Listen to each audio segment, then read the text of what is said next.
Before we go any farther with our discussion of authority, we need to establish some definitions as they relate to the topic. Now, I realize that some of these words have additional definitions in the dictionary, but our focus is on authority this week, and so that's the context in which I'll give you these definitions. Number one, the word authority. It's the power to give orders, make decisions, and to enforce obedience. Could be legal power, military power, positional power, whatever.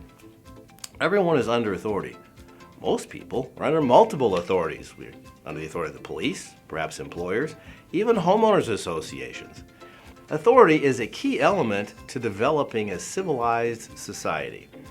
The rule of law and property rights helped America go from an agricultural colony to the wealthiest and most powerful nation in the world in about 200 years. There are people here in our nation, though, who don't like authority, who don't see the benefit of authority, and who challenge authority at every turn. Remember, freedom is very fragile, and we have to be careful to protect the freedom we have by appropriate use of authority. Long definition, the others aren't that long. Here's number two, obey. To obey means to comply with the command, direction, or request of a person or law in authority. 3. Submit means to voluntarily accept or yield to the authority or will of another person. Submission is not natural. We learn to submit after we understand obedience. Submission requires the will to do something.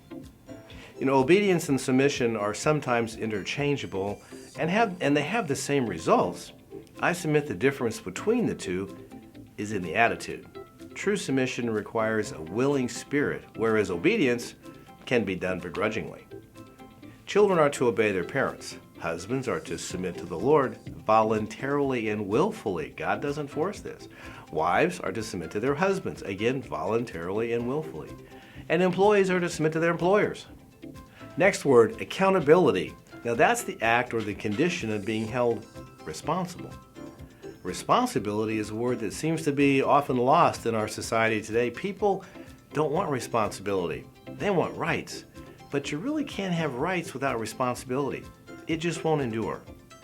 Next word, rebel. It means to resist authority, control, or convention. Next, chaos. It means complete disorder and confusion. A lack of authority often leads to chaos.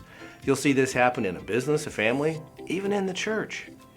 It might not be complete chaos, but there's a lot of disorder and confusion going on in today's society in general. Next word is consequences, and they're the result of an action. We traditionally think of bad results when we think of the word consequences, but there can also be good results if the right action was taken.